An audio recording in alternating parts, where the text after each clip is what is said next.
What's going on, everybody? My name is Tywin Kellendike. I'm currently a six-figure earner inside of the network marketing industry. I help everyday people earn extra income and live a healthier lifestyle.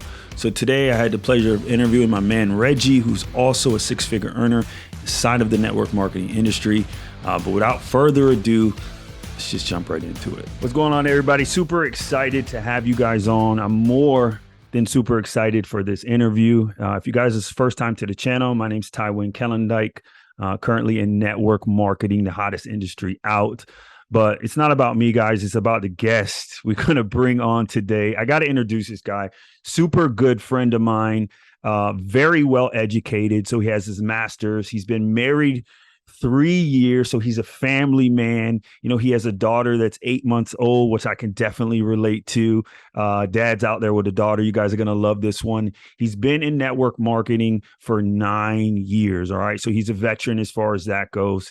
And then he's had six-figure years, multiple years. All right. So this isn't a new six-figure earner. This is someone who's been doing the business a while, strong six-figure earner. So Reggie, my man, what's going on, brother? How are you?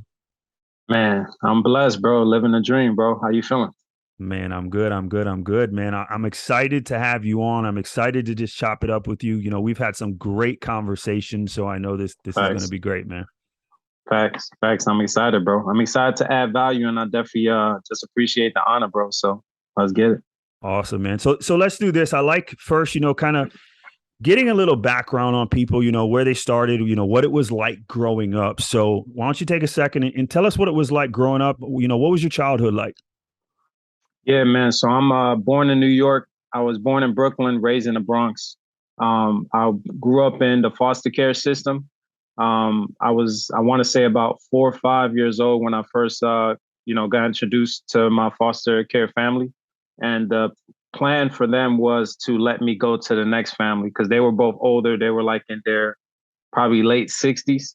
And they had four children of their own, one child that they had adopted. So they planned on letting me, move on. But, it was just a great house, a lot of love. They fed me, they clothed me, and it was just a lot of love, a lot of love. So I pretty much begged them to allow me to stay with them. So I had some negotiating skills from a young age, and they adopted me officially at the age of 10. And, just great folks. They were both from Puerto Rico. Definitely, just gave me some great values and a lot of things that I was able to observe just from watching them. But unfortunately, I lost my mom when I was in eighth grade, and I lost my adoptive father when I was in ninth grade. So, like I said, they were both older, dealing with different, health issues.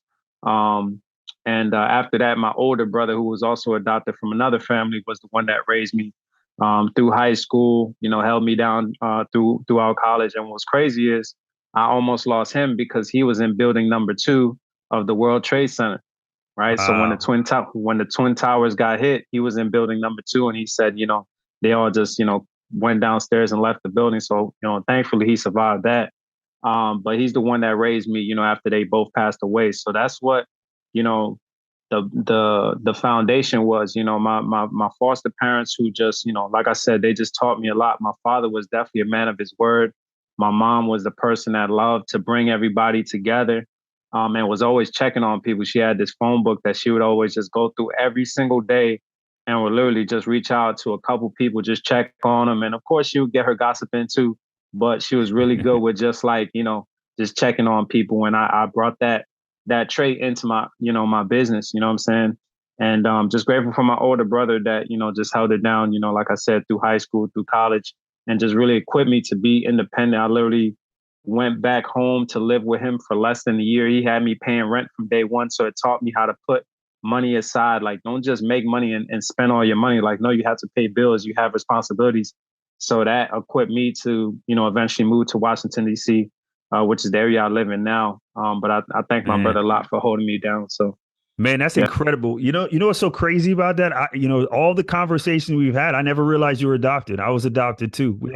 Man, our stories are so similar. So that's awesome. So I want to stick here for a minute because, in those situations, so from the beginning, you were faced with adversity, some challenges in your life. And I think a lot of people listening to this can relate to that. I think the big difference is how people overcome those challenges and how they maneuver those things. So what are some of the challenges, even, as a child growing up, that you faced, and maybe give a couple tips on how you maneuvered around those? I say childhood, like I said, just losing both of my parents, both of my adopted parents, being separated from my mom. Like she had promised to come back and she never came back, not knowing who my birth father was. So you kind of deal with, identity issues. And then, I'm Black, but I grew up with a Puerto Rican family. So you have some identity issues there. And it wasn't something I always struggle with, but it comes up at times, right? Then I grew up in the city. I'm from New York. So it's like you got gangs over here, you got drugs over there, you got prostitution over here. So you're just around so much. One of my brothers was really into drinking. Another one of my brothers was, addicted to drugs. So just seeing like a little bit of everything. But I felt like those were also blessings, like that exposure, because I got to see like the conclusion of like, okay, if you make this decision, this is the outcome, right? If you decide to, get really heavy into drinking, this is what your life is going to look like, right? If you get really into drugs, this is what your life is going to look like. So I feel like, it was a blessing to be able to get exposed to that from such close proximity, where I was like, yeah, I'm not going to go down that route. Because I also had a brother who went to college. I also had a brother that was an administrator at the school. So I got to see like the whole spectrum.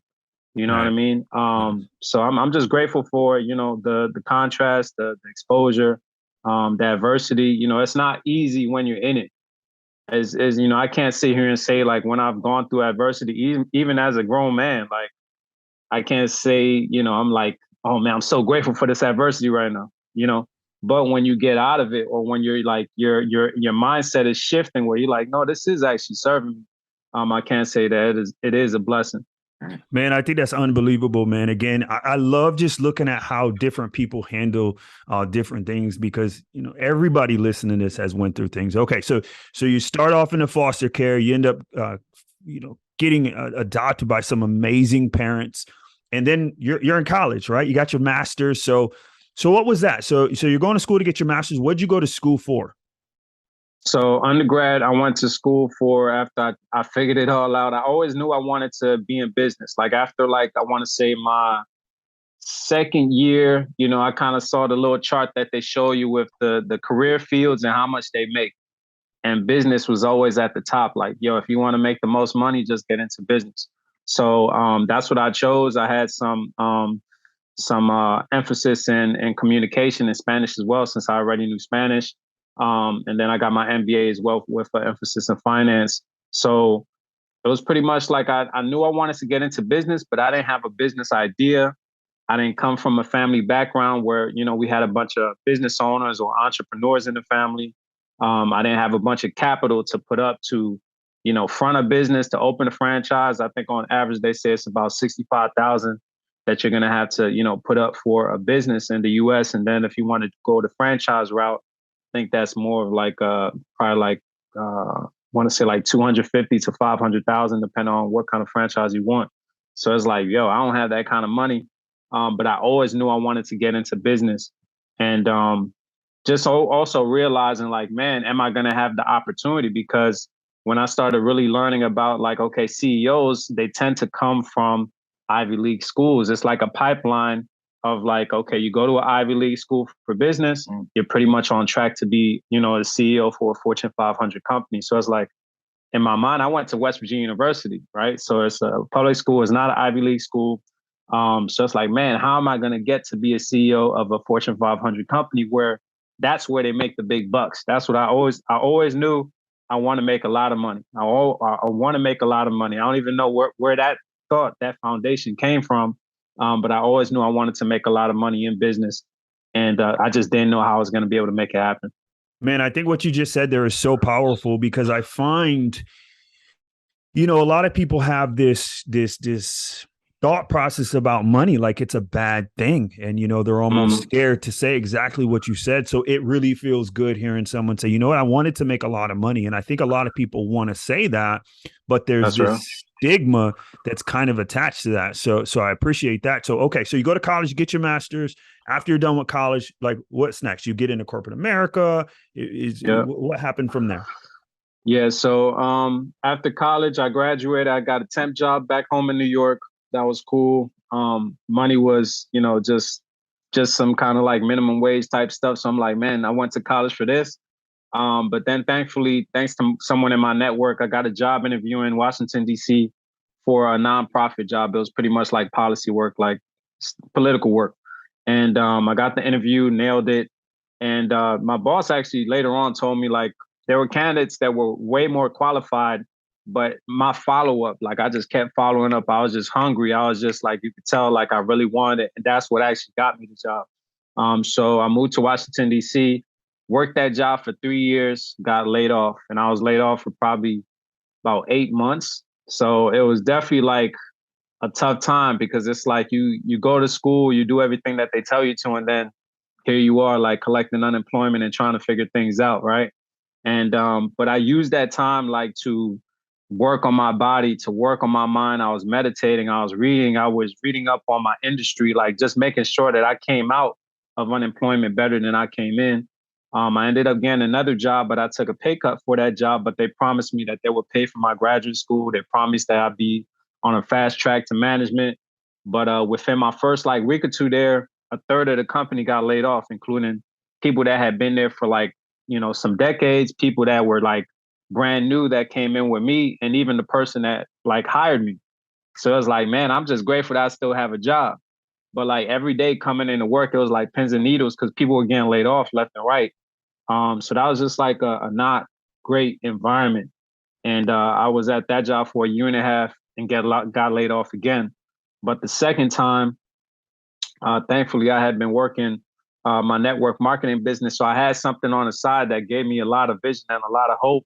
I wasn't planning on doing it full time or anything like that, but I had something that had me excited and just had me believing in something. But that was like pretty much the foundation that was set was like, having those two corporate jobs and getting laid off not once, but twice in a 5 year span and feeling like life was trying to tell me something. And like I said, I always wanted to be in business. Like even as a young man, like I would do I don't know if you remember the candy sales that you would do through Yeah. your school. Yeah, for sure, for So, sure. I used to love those and I used to push a lot of candy, bro. You know what I'm saying? Like I was one of the best at it and I believed in my product. You know what I'm saying? Man. Like I love the different flavors that they had. I would try myself and I was just, excited about selling them. I was excited about being one of the top, just sellers of the candy, you know what I'm saying? Cause I really enjoyed it.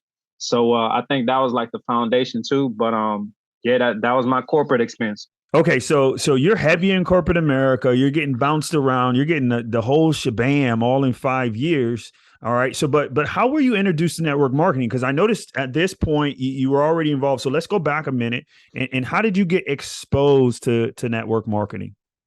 So I had been using the product for a year and didn't really know that there was a business side to it until a friend of mine had mentioned it. Like, yo, you'd be good at it. Like your results with the products are amazing, right? And she just kept kind of watering that seed. And I told her, hey, if I do it, I'm gonna go with the guy that's been selling me the product, right? Yeah. Um, and she was like, all right, cool, that's fair. And I just asked him, like, does it work? Because he had been doing it for a couple months. He had asked me probably for like 4 months straight, like, yo, you'd be great at this too. Like once he finally started mentioning it to me as well. And in my mind, because we both came from the same circle, I figured that he would get all of the clients that I would have gotten because we're both in the same circle. We're both in the same network. So that was like my limited thinking that I had. And once I got laid off from the job, it was like I was more open to the opportunity because, like, yo, I'm not making any money right now. So if I can make at least some money with this, I'm down for it. So, he told me, yeah, it's legit. I've been making some money, a couple $100s. And I was like, all right, why not? I'll give it a try because, I mean, I need something right now. And I figured it would be something just to make while I'm collecting unemployment, while I'm in between jobs. And I could use this as a side hustle once I do get a job. That was my mindset. Yeah. But so I knew that he was making, some money with it. So it was, beneficial. And then he got me on a 3-way call with his upline. And I didn't know anything about the upline, but he was like, yo, just hop on this 3-way call with me so he could break down the stuff that I don't know because I'm, super new to this. And the guy just broke it down. He made it real simple. And when we got off the phone, he sent me a picture of his check for a month in a business. And this guy made in 1 month what I pretty much made my first year out of college. Hey. He made in a month what I made my first year coming out of college. So I'm like, yo, Man. if I can, So yeah, I love everything about what you're saying. So here you have, because I think you would have been that type of prospect that probably would have scared a lot of people, very well educated, in DC doing his thing, could possibly be very intimidated, but it wasn't. Again, what got you started, it wasn't the thought process of making all this money. It was, look, a little bit of extra money just to get me by until I really, figure out what I'm going to do with my life. And there's so many people that are in that situation today where they're cool with their career. They have their path, but they're just looking for something to make that extra income. And that's where I think network marketing really, this industry really leverages people out because, they don't have to trade time for money. And that's what a lot of people are doing when they go get that second job and things like that, where, so you get introduced, you come in and then you get pitched the big vision. You see what's possible. At that time, did you think that was possible for you at that time, or how did you kind of respond to that? Did I think it was possible for me? Okay, you got me thinking because really I didn't want the exact number that he was making. I just told myself if I can make a third of that, I'm good. Like I'm like I'm good. You know what I'm saying? So maybe at that time, I would say no. I didn't think it was possible for me at that very moment, but I know when I thought it was possible. When I went to my first event for the company, and I saw people on the stage that were making these numbers, that were sharing their stories, and they looked like me. That's when I knew that it was possible for me because I saw people that looked like me that were coming from all different types of life, corporate, not corporate, like, just moved to the country, people that, born and raised here, great side of the tracks, not so great side of the tracks. Like, that's when I was like, oh, yeah, like this is possible for me because literally I have an example of every kind of person. When I was at my corporate jobs, I remember my very last job, like they had the board of CEOs and nobody looked like me. Yeah. And they'd even talk to me. They'd even True. say good morning to me. It was like I was non-existent. So I damn sure didn't see it for myself at that company because nobody looked like me. But in this company, a lot of people look like me. So I love what your sponsor did. And I think if you're watching this and you're new to network marketing, or if you're just getting started, or even if you've been in a while, it doesn't really matter. His sponsor did an amazing thing, which is, put Reggie on a 3-way call, with their upline, someone that had been in the business a little bit longer, possibly, making a little bit more money. And that's what I love about this industry is we can piggyback and off other people's stories, other people's successes, because a lot of things that I think hangs a lot of people up when they first start is, what if someone asked me what I'm making?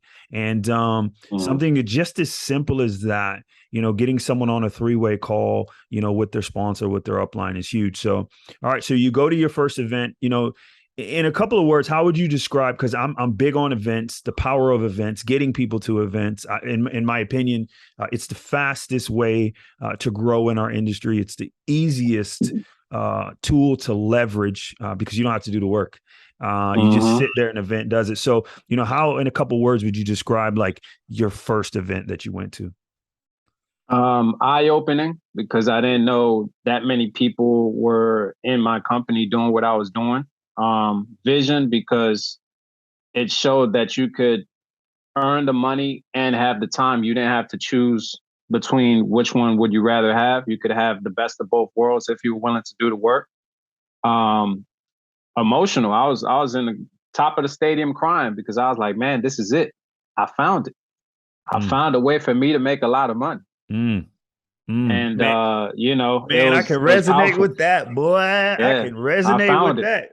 And I think that's exactly the feeling that I got. Our backgrounds are so similar. Our stories are so similar. And, I remember, again, it was at a big event where I seen the big picture and I'm like, man, this is it.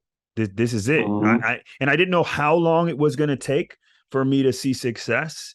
but I didn't really care, because I didn't have Mm-hmm. any other options that could provide, just like you said, the financial means, but also the time, right? Mm-hmm. So I Mm-hmm. knew people that made good money, but they didn't have the Mm-hmm. time, or I knew people that Yeah. they had a ton of time. They just have the money. Like network Mm-hmm. marketing gives you bold options. So crazy. Mm-hmm. So okay, so you get started. Uh, Talk to us a little bit about your first, let's call 6 months in the business, right? So you get going. What does that look like to you? First 6 months, I would say, was really building up my client base. Um, but then I had a shift where I got a couple of my clients got some amazing results. So it was like, it's amazing feeling to get yourself amazing results. I lost 40 pounds using our products. I felt amazing. I looked amazing. Everybody around me was like, yo, what are you doing? And that felt great. But when I saw my first client result picture, I'm like, yo, I can help people with this too. That felt amazing. So I was like, man, because I've always loved to help people. I've always loved doing community service, mentoring, or, even just encouraging somebody. If I meet somebody in my community, a random person, just like speaking life into people, adding value on social media. I didn't think of it as adding value, quote, quote, back then, but just positive quotes and stuff like that once I got introduced to personal development. Um, just helping other people has always been something that I love. And helping people get results, and then showing people how to make money with our opportunity, not Mm. just being so product focused, which was great, but also showing people how to make money and put money in their pockets. And it was just like a click. It was like, man, I got to share this opportunity just as much as I share these products. Mm. And to see people like make money and be excited about it and enjoy it and see how it's affecting their lives, uh, that was just like a switch. Like I said, it was just like a switch.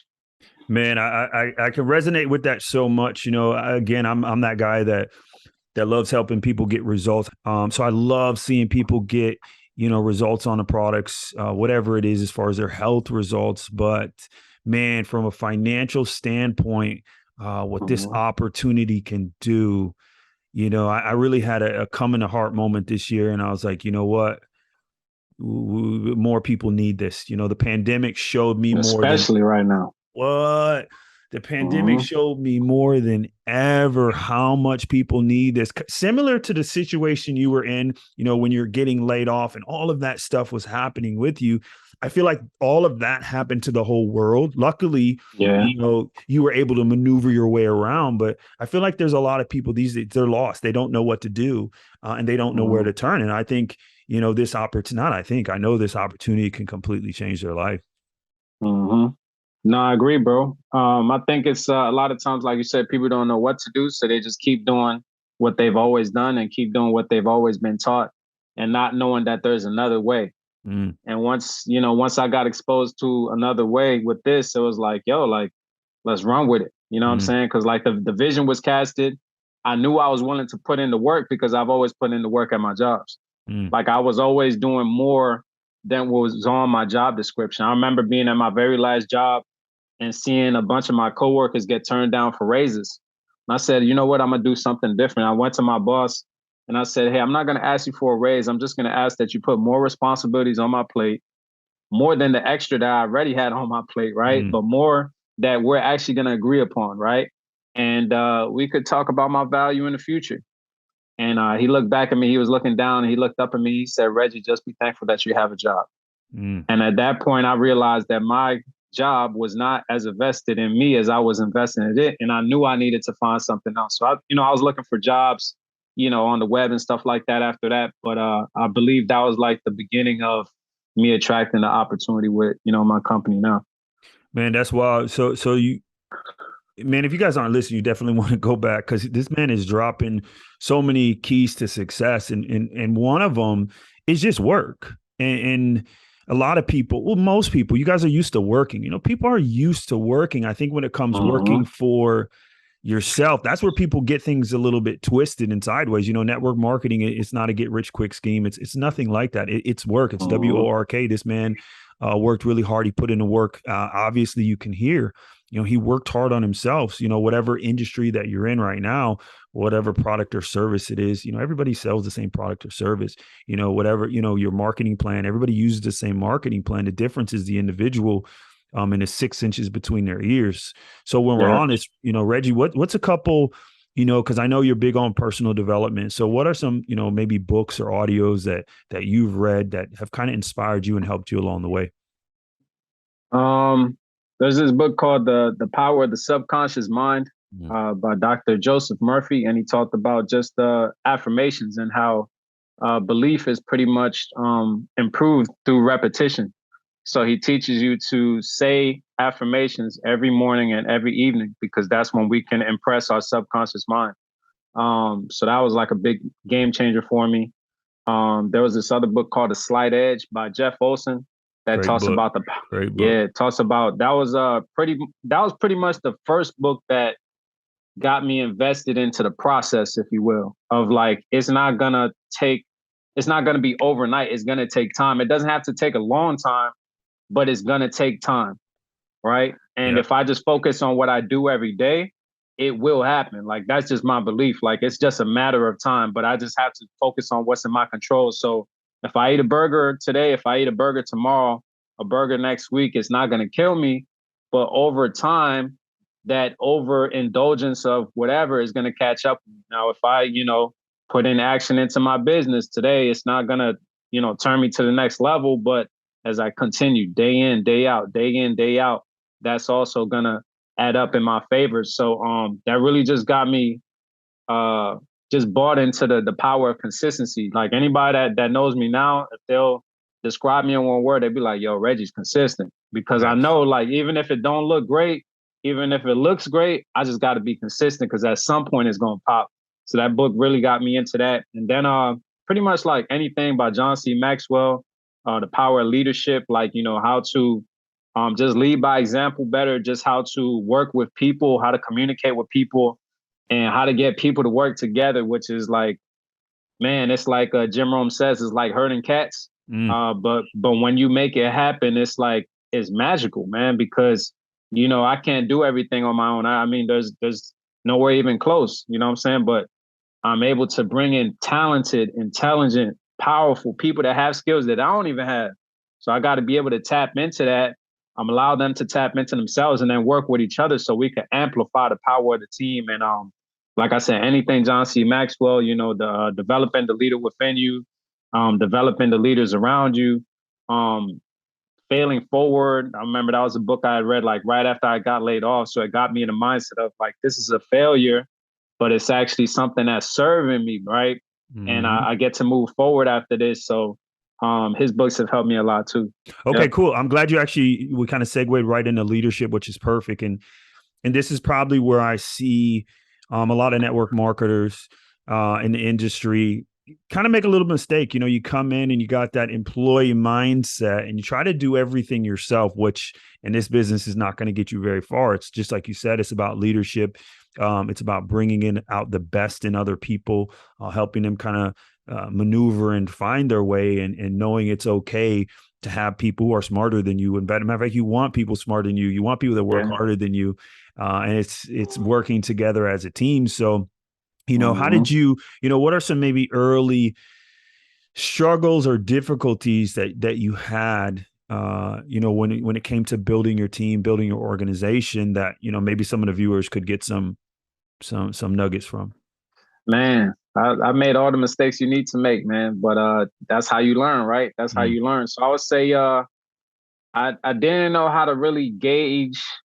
So the love languages, right? The 5 love languages. Yeah. So one of my main 2 is words of affirmation. So I listen to people's words, but sometimes at a fault, right? Because people sometimes will tell you what you want to hear. So I'll go based off of what people say instead of what they do.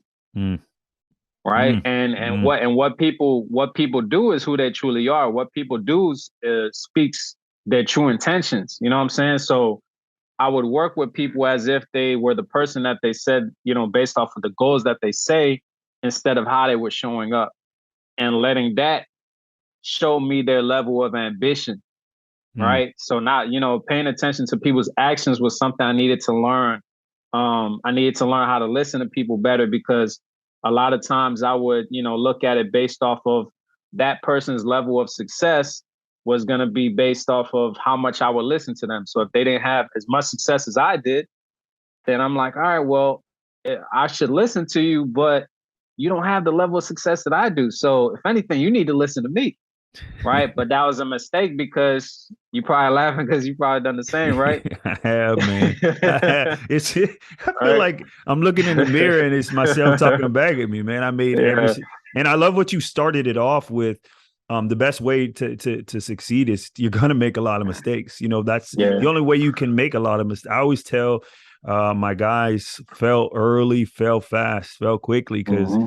the Hmm. only way you can make mistakes and make them fast is if you're in progress, if you're in action. So I Yeah. think that's super powerful. Okay, Yeah. so that was another lesson that I had to personally learn, and I think this holds up a lot of people because, for the most part, I think people are good. People are good. People love helping other people, and it's not. People will say certain things, just like you said, because they know that's what you want to hear. Yeah. And I think it's when you get to the point, it's not about what people say; it's what they do. Because we only have so much time, uh, even yourself, someone that's earning a six-figure income. There's tons of people in your organization. I think the viewers really need to get this and understand this because I didn't at first. It takes a lot of people. It's not, Yeah. one or Yeah. two people doing a Yeah. lot of work. It's a Yeah. lot of people. I love the definition Eric Ware uses. The definition of network marketing, your ability to get a large group of people to do a few simple things over a long period of time. And it took Yeah. me a little bit to really understand that. So again, if you're watching this, guys, it takes a lot of people, and we only Hmm. have so much time. I'm a father. Reggie's a father, a husband. We're both husbands, and I'm sure you guys watching this probably have a family of your own.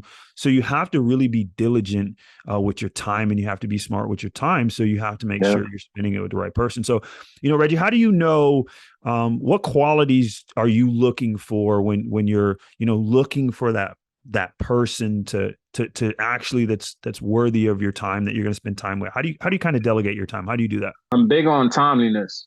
So if we say we're gonna work out at 9 a.m. and you show up on time or early, I'm like, it's a green flag. Mm, Right. So timeliness is big because it's just showing how organized you are. A lot of times people thanks. are just late all the time because they're not organized. It's not about time management. I hear that term thrown out, but it's just being organized, right? So timeliness is big. Being able to keep your word. If you tell me, hey, I'm gonna do X, Y, Z, and you do it, green flag. I love it, right? Mm, And I love to test my new distributors where I'll tell them, hey, watch this video and I'll make sure it's short, 5 minutes. I don't throw a big, but I just want to see if you keep your word. If I give you a step, if you're going to take a step, and hey, watch this video. Let me know what you think. And if they say, yeah, I'll do that. Right now, it's different if they tell me I don't have the time right now. I can't. But if they say, yeah, I'll do that, then when they hit me back and they like, hey, this is what I got from it, I'm like, awesome, green flag, because you did what you said you were going to do. Right. So to me, that's like, integrity, right? Keeping your word. Right. So that's definitely a big one. And then one of the biggest green flags for me is just someone that's a leader, and a leader like John C. Maxwell always talks about is, do you have people following you? Because if not, you're just taking a walk. mm, Right. So, mm. if they show up to places, right, do they have people that they've brought with them? Right. If we have our event, we have our monthly trainings. Do people follow them to the trainings? Right. Because people people how do I want to put it? People just know, like they know when they should follow somebody. Mm.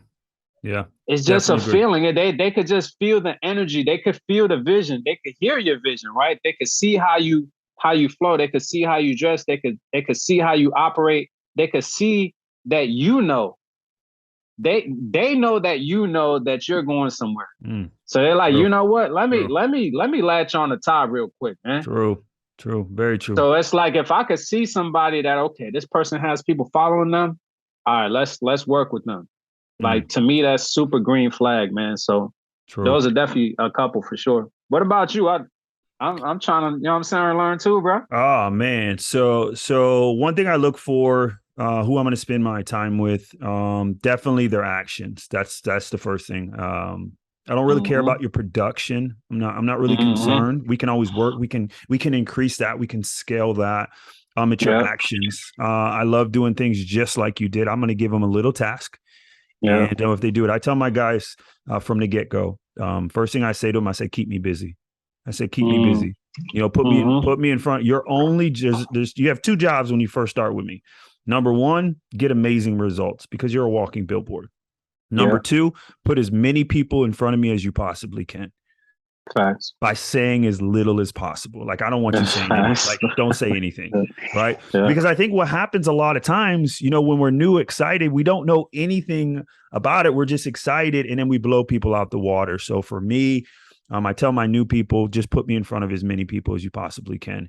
And the reason that excites me so much, because if someone told me that when I first started, Mm. like, are you kidding me? So hold Yeah. on, let me get this straight. I just need to be excited, get my own personal results, and I'm gonna put all my people in front of you, and you gonna do the work. It's game over. Facts. It's game over because think about it. When you really, we're in the business, we're in person to person marketing. These people you're going out to, your friends, your family members, your coworkers. These are people who already know you. They like you. They trust you. So your only job is to get them in front of me. So that's what I look for. Mm-hmm. And then do they plug in? Do they plug in? Mm-hmm. Are they on the weekly Commitment. trainings? Yeah, yeah. Are they coming to the weekly trainings? Are they coming to the monthly events? Those are really big for me. That's real. So Reggie, we both know, and if you're on here and you don't know, look, network marketing it's work, just like anything else. The only difference is the upside of it is ridiculous. If we told you some of the incomes that people make, we probably would get in some Mm-hmm. big trouble. So we're not going to do that. But look at this. So we both know some people come in this business and they do nothing, like absolutely nothing. And Mm-hmm. so you've been able to earn a six-figure income successfully for multiple years.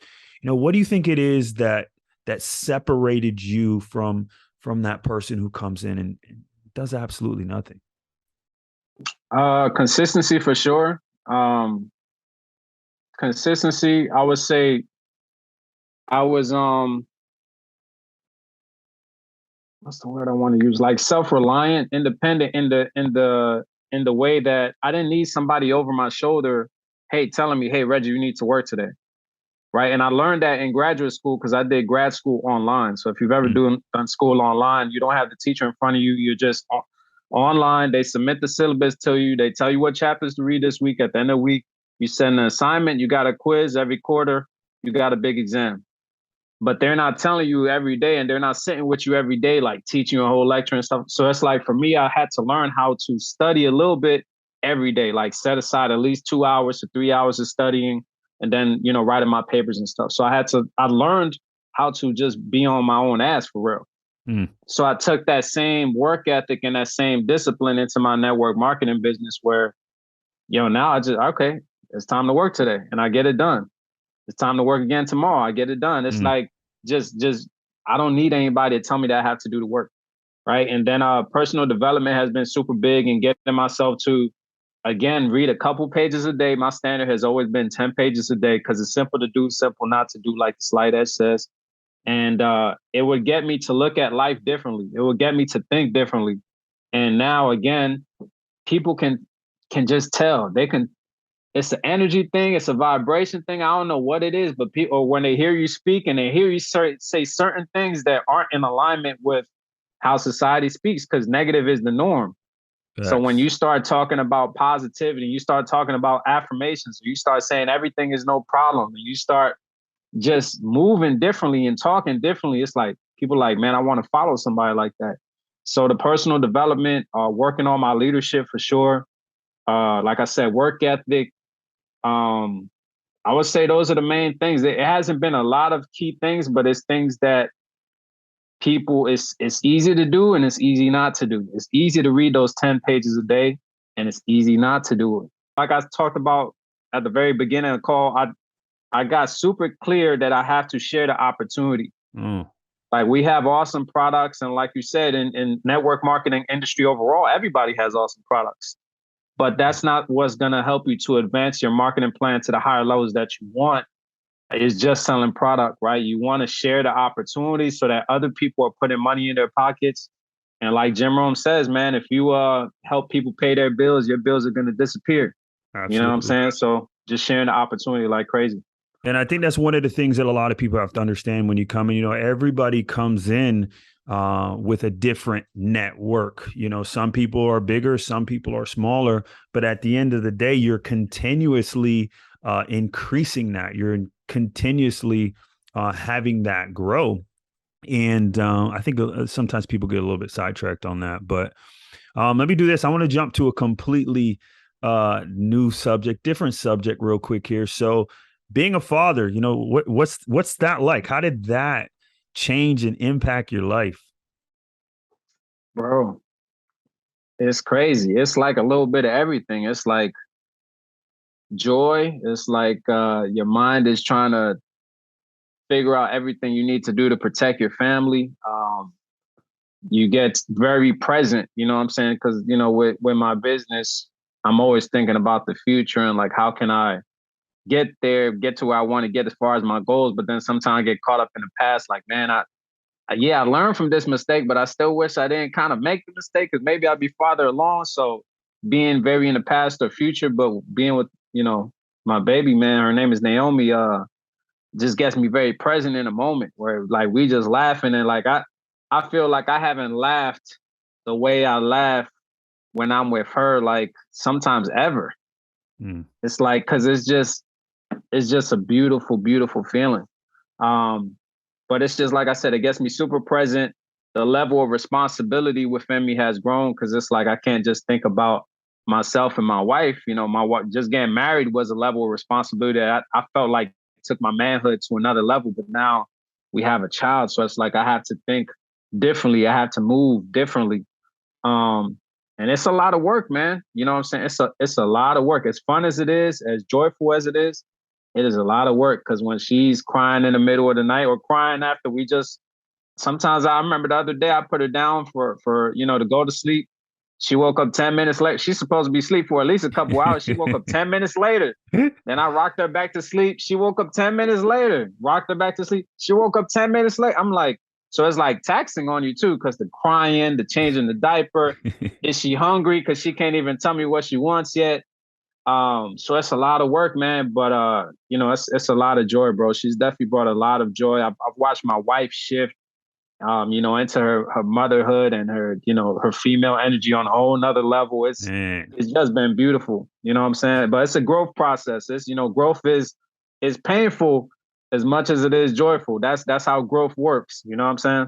Man, I love that. So, man, how awesome though is it just to be a present parent and just to be there for those moments? So many people they miss out on those things or they're not able to be there. I see a lot of households where, one parent's going to work, the other one's coming Yeah. back. So, that Yeah. puts a lot of stress on a marriage and then or a Yeah. relationship. And then with kids, it's such a blessing to be in this opportunity to kind of what it has for us. Facts, bro. Facts, bro. So just to kind of, put a bow on everything and kind of bring everything to kind of a close here, what for someone that's maybe watching this and maybe they're in network marketing, maybe they're thinking about owning their own business or just starting something, what advice would you give to that, that entrepreneur, that person starting their network marketing business or just in network marketing? What's a couple nuggets that you would throw their way? Um, I would say definitely. I was listening to Eric Worre, and if you haven't heard of Eric Worre, definitely check him out. He's the author of GoPro: How to Become a Network Marketing Professional. And so, Larry King, he was doing an interview with him, and he asked him, "What would you do if you were to start over?" And he said, "I would work on my belief a lot more from the Mm, beginning." mm, And that's something that I just really got back to because sometimes when you have those setbacks, you kind of lose belief, you lose confidence, you lose assertiveness of like, yo, I'm gonna get to my goal, right? And just put in doing some things I never done before. Like my mentor told me to put up index cards, right? Of just a couple words that remind me of my goals so I could like pretty much be focused. And he said, put them in your office, put one in your office, put one in your car, put one in your mirror in your bathroom, put another one in your bedside. And what's crazy, when he told me that, I had just read that in a book I was finishing up the night before. Mm. And when I told him that, like, yo, I literally just read this last night. And he was like, that's life telling you something. He was like, you should be excited right now because that means that you're on the right path. So work on your belief. One of the other things that helps you to work on your belief are the people that you surround yourself with. So a lot of times people make the mistake of, they feel like they got another mistake I made was I stopped hanging around my friends and not making time for family. And the reality is, look, the company I'm in now, I wouldn't be in if it weren't for my friends because my sponsor was my friend. Mm. So you don't got to cut people off. You may limit the time. You may not be around them as much, but still cater those relationships because that's one of the biggest assets we have in life is relationships, right? But now to get to where you want to get to, you got to surround yourself with the people that have what you have. So whether it be a mentor or people that are at the same level that you're at, but they're working on getting to that next level that you want to get to. So one thing that I've gotten in the habit of doing now is every day I talk to someone who's at where I want to be. Mm. And a lot of them aren't in my close proximity, like as far as my town. Some of them live in Texas, some of them live in Cali, some of them live in Florida, right? But I'm making sure that every day, not once a week, every day I'm having a conversation, right? So I had to build up my network too to get to that point. But right, building up those conversations where every day, even if it's small talk, but just getting around the vibration of people, right? Because they say you're the average of the 5 people that you surround yourself with. So if I surround myself with 5 millionaires, even if I surround I'm making, on average 6 figures, right? So now if I surround myself with 5 people that earn multiple 6 figures, right? Then I'm gonna be the 6th. Man, so, man, right? I feel what you. So this is huge. What you're saying, and this is exactly probably one of the same things that I would have told myself starting up. Believe bigger, much faster. And again, you are who you hang around. Because it was just a shift. I remember just wanting to make 6 figures. How bad I wanted to make 6 figures, and then you make 6 figures and all of a sudden, like you say, the people you start hanging around, they're probably making 6 figures too. And I'm sure the same thing kind of happened to you. And if you want to go to the next level, you got to get around people that think different. And I remember, I was around my mentor and who's a high 7-8 figure earner. And it was just like, all it is a mindset shift. Like it's one day I'm just sitting there, I'm like, what's the difference? It's just a mindset shift. So it's like, okay, you make. So what do you think is the difference between you as a 6-figure earner and your mentor as a 7-8 figure earner? What's like one of the two of the differences between the two of you? Like you said, it's a shift, but what do you know what I mean? What did you notice? So one of the biggest thing is just never getting off the elevator. A lot of times we get off the elevator, we stop doing the things that got us to the 6-figure. It's number one, never getting off the elevator, being very clear, because here's my thought process on this. To make a 6-figure income in network marketing, don't get me wrong, it's a lot of work, a lot of effort, and it's a lot, right? But you can muscle your way through a 6-figure. Like if you're a hard worker, you just keep pushing the gas, you're going to get to 6-figure. Again, if you're watching this, it's not guaranteed. None of that. There's my disclaimer. But if you put in the work, you're going to get to 6 figures. The difference between a 6-figure earner and a 7 and 8-figure earner, they've learned how to duplicate themselves. They've learned leadership. They've understand duplication, because if you want to be a 6-figure earner, you can do it yourself. If you want to earn multiple 6 figures, well, you just teach another person how to make 6 figures. If you want to make 7 and 8 figures, you have 5, 6 people who make 6 figures. So it's really being amazing. Yeah, man. It's learning to be amazing at finding out who to spend your time with, because we just sort through. We're sorters. We're looking for people that are hungry. We're looking for people that are driven. And the majority of the people, their goal is not to make 6 figures. They want to, I think Yeah. everybody would say they want to, They're but not willing to pay the price. they're not willing to pay the price. They're not willing to pay the price. So you have to find somebody that not only wants it, but is willing to pay the price and is willing to put in the time, because it's going to take some time, and I Yeah. don't know how long, whether it's 12 months, 18 months, 60 months, Hmm. 10 years. I don't know how long Hmm. it's going to take, but for your average person, what's your chance of earning a six-figure income? Yeah. For your average person, what's your chance of ever being a 7 or 8 figure earner? Probably Yeah. not. So I know that was a huge shift for me. So I very quickly said, well, if they're making 6 figures a month, why can't I make 6 figures a month? So just like you Hmm. said, just getting around those people and just like because I think too, at least for me, you kind of have this like, man, there's in your head, you think there's something different about somebody, but then you get around them, you're like, man, you're exactly like me. And Yeah. then I think that helps with that belief. So uh, That's I, real. I'm definitely excited for you, my man. I know you got some huge things coming. Just your mindset, just how much you worked on yourself, continue to work on yourself. So anybody that's watching this, where can they find you on social media, or how can they get in touch with you to get more content from you? Oh yeah, appreciate that. So if you're on Facebook, my first name Reggie, last name Abreu, Abreu, and then if you're on Instagram at build, yeah, like a building, build your temple 247. Awesome, awesome, awesome. Guys, if you're listening to this, definitely go follow my man. Uh, Success leaves clues. Like, this is one of those things that you save, you put in a cart, and you just go back and you listen to it over and over and over. Yeah, Because yeah, again, this is a real guy, real person. This is two people that are in the industry, that are banging it out. We're in the trenches. We're not talking about something we did 10 years ago, 20 years yeah. ago. Like we're Hmm. actively building now. So, Reggie, again, I appreciate your time. Let's go. Give my regards to the family, and Yes, sir. I'm sure I'll be seeing you soon, brother. Thank you for the opportunity, bro. Much love. All right, thanks, brother.